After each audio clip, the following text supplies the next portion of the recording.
Bonjour à tous, alors on se retrouve en ce petit jeudi 19 octobre afin de parler d'un certain mouvement qui existe depuis des années, qui revient un peu entre guillemets à la mode, qui est le wokisme. Alors vous m'excuserez, j'ai une petite note parce que, écoutez, j'ai pas le temps de tout apprendre parce que je suis un peu occupé avec les études. Alors vous m'excuserez du fait que j'ai besoin de mes petites fiches quand même, hein, enfin de ma petite fiche. Donc, wok, qu'est-ce que ça veut dire? Ça vient des États-Unis et c'est un terme anglo-américain qui signifie en fait s'éveiller en français, hein, c'est comme ça qu'on le traduit. Et en fait, la définition qu'on trouve, c'est le fait d'être conscient de problèmes de justice sociale et d'égalité raciale finalement. Donc en fait, c'est toute personne consciente des injustices sociales et de l'oppression sur les minorités. Comment on résume tout ça? Écoutez, être un wokiste, c'est avoir conscience des problèmes de justice sociale, donc le problème de classe sociale, etc., qu'il peut y avoir dans la société, et il faut aussi, du coup, être conscient de l'oppression que subissent les minorités. Donc les minorités qui sont quoi? Qui sont les musulmans, les homosexuels, les transsexuels, je suppose comme ça, quoi. Voilà. Donc, pour vous donner un exemple de mouvement wokiste, on va donner Black Lives Matter à partir de 2014 notamment. Donc, dans le mouvement woke, en fait, on peut analyser plusieurs mouvements, on va dire, qui est le mouvement déjà anti-racisme, donc Black Lives Matter. On retrouve du coup les marches pour le climat, hein. On retrouve évidemment le féminisme et le mouvement LGBT. Et on estime qu'il y a, donc pour le moment on est sur des choses qui sont relativement d'extrême gauche, comme c'est bizarre, mais bon, j'y reviendrai plus tard. Et on a aussi un wokisme qui est capitaliste, puisque certaines entreprises soutiennent ce mouvement. Bon, je saurais pas vous citer lesquelles, j'ai même pas trouvé, donc, mais il y a un wokisme capitaliste. Mais bon, on voit très bien que les mouvements encore qui sont attachés au wokisme sont globalement de gauche et extrême gauche, hein, littéralement. Donc déjà, vous sentez un petit peu la couille qu'il y a dans le wokisme. Le wokisme qui est un mouvement connu depuis longtemps, que je connaissais pas, que j'ai découvert comme ça, hein, puisqu'il est remonté la surface. Mais en gros, le wokisme, on voit clairement qu'il y a déjà une valeur, une tendance en tout cas à gauche, voire l'extrême gauche. Donc, d'autant plus que le wokisme, en fait, veut museler la liberté d'expression, voilà, veut museler la liberté d'expression. C'est-à-dire que, en plus, il se revendique de gauche, le wokisme est dit de gauche.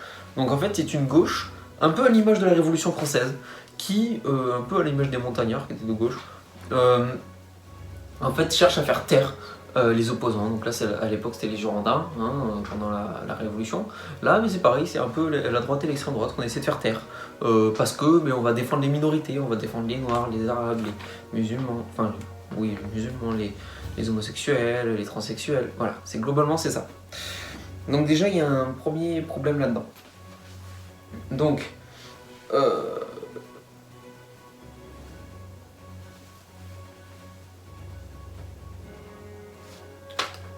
je sais pas ce que j'ai. Le wokisme, en fait, on a notamment un personnage très connu qui l'a évoqué, qui était Martin Luther King, qui l'annonce dans un discours en 1965 à des étudiants. Il fait un discours des étudiants et il annonce en fait ce terme de wokisme, du fait de s'éveiller.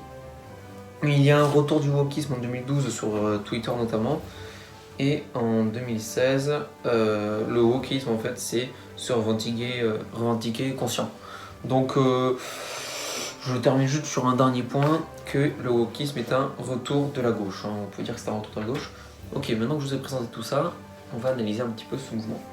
Alors, d'abord on a vu que ce mouvement était utilisé par des mouvements d'extrême gauche comme anti-racisme, Black Lives Matter, les LGBT, les féministes, et pour l'écologie. Alors, l'écologie, gauche, on le voit en France avec EELV.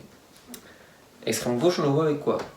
Les LGBT, les féministes et bien sûr anti-racisme, Black Lives Matter. Petite précision sur tous ces sujets-là, nous sommes pour une écologie, mais une bonne écologie. C'est-à-dire que ELV, c'est vraiment l'écologie où c'est les éoliennes, les centrales solaires, les centrales hydrauliques. C'est bien tout ça. Hein. Sauf qu'à niveau production... Alors oui, niveau déchets, bon, c'est pas trop grave. Par contre, pour la biodiversité, en réalité, c'est pas tellement bien. Les éoliennes pour les petits oiseaux, c'est pas très bien. Pour les poissons, les barrages, c'est pas cool. Hein. Alors oui, c'est des systèmes qui marchent bien, pour le moment. Et puis les centrales solaires aussi, bon, pour tout ce qui est paysage, c'est pas fou, hein, ça détruit un peu le paysage français, hein, mais bon bref. Et puis ça fait augmenter le prix en fait de l'électricité. C'est ce qui se passe aujourd'hui. On a une augmentation de l'électricité parce que plus d'électricité est produite par les énergies renouvelables. Donc, le ELV qui se dit faire de l'écologie pour la planète, puis après vouloir faire des choses pour les gens, à l'image de Roussel qui est une grande communiste, hein, on le voit, finalement en faisant cette écologie-là, mais vous allez chercher dans le portefeuille des Français et vous prenez pas mal d'argent pour financer votre écologie de merde, excusez-moi le terme. Nous prenons une écologie bien sûr. Nous prenons quoi? Une première écologie qui est celle du nucléaire, puisque le nucléaire a montré qu'il marchait malgré les déchets nucléaires. On sait comment les gérer aujourd'hui, on sait, alors oui on les enfouit, c'est pas forcément très bien, mais bon c'est des sites à surveiller bien sûr, il y a eu des accidents à cause de ça, on le sait, mais maintenant on a du recul et on sait qu'on peut gérer ça. De plus, il y a le projet de recherche de fusion nucléaire qui est en cours, et il y a un projet qui a arrêté Macron malheureusement, qui était dans un projet où on avait trouvé comment recycler les déchets nucléaires. Il n'a pas voulu poursuivre, pour je ne sais quelle raison, peut-être au nom de la bien-pensance écologique, alors que le système qu'avait trouvé cette étude permettait de 1. Recycler les déchets nucléaires, donc en conséquence de ça, de garder le nucléaire en n'ayant aucun, en tout cas pas de déchets nucléaires, et permettant en tout cas de pouvoir garder le même taux d'électricité et le même prix surtout. Je fais une petite parenthèse par rapport au gaz, il augmente parce que les Russes ont coupé un peu le robinet. Voilà. L'essence, je sais toujours pas. Donc ensuite, par rapport au LGBT, donc je ne suis pas contre les LGBT.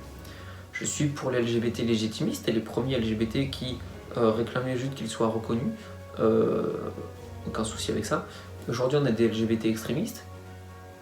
On a rajouté beaucoup de lettres avec les bispirituels, machin, les asexués. Là, c'est parti trop loin.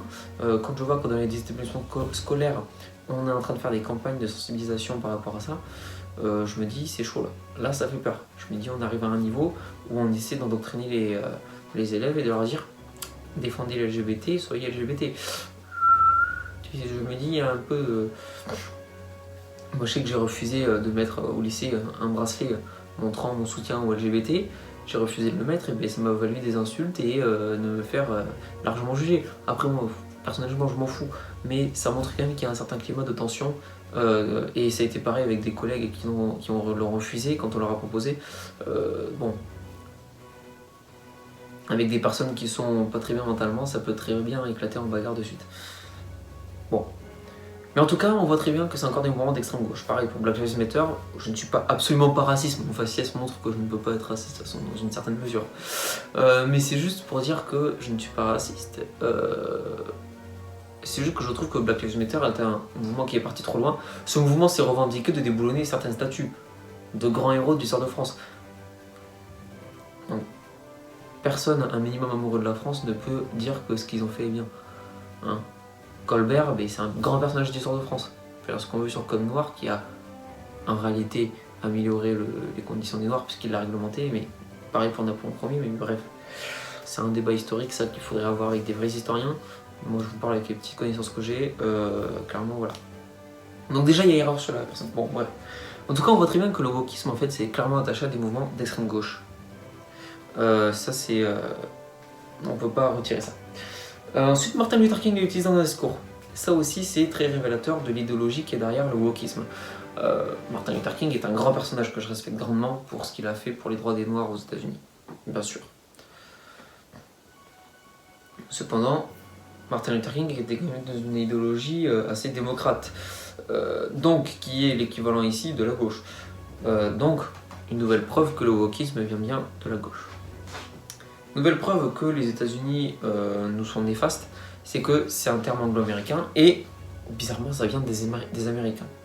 Donc nouvelle preuve que les Américains sont réellement entre guillemets néfastes à la France sur le fait qu'ils ne nous amènent que des phénomènes en fait qui nous sont en désavantage. Il y a eu Black Lives Matter, là c'est le wokisme, il y a eu les LGBT.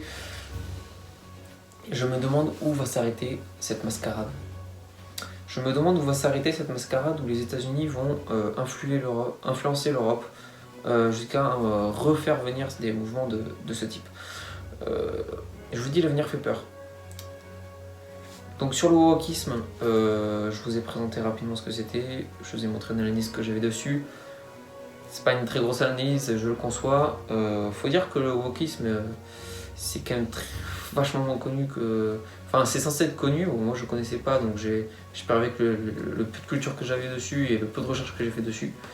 Moi je vous dis à demain parce que vous avez un article très intéressant sur un personnage de l'histoire américaine mais qui a influencé le monde et que j'adore personnellement.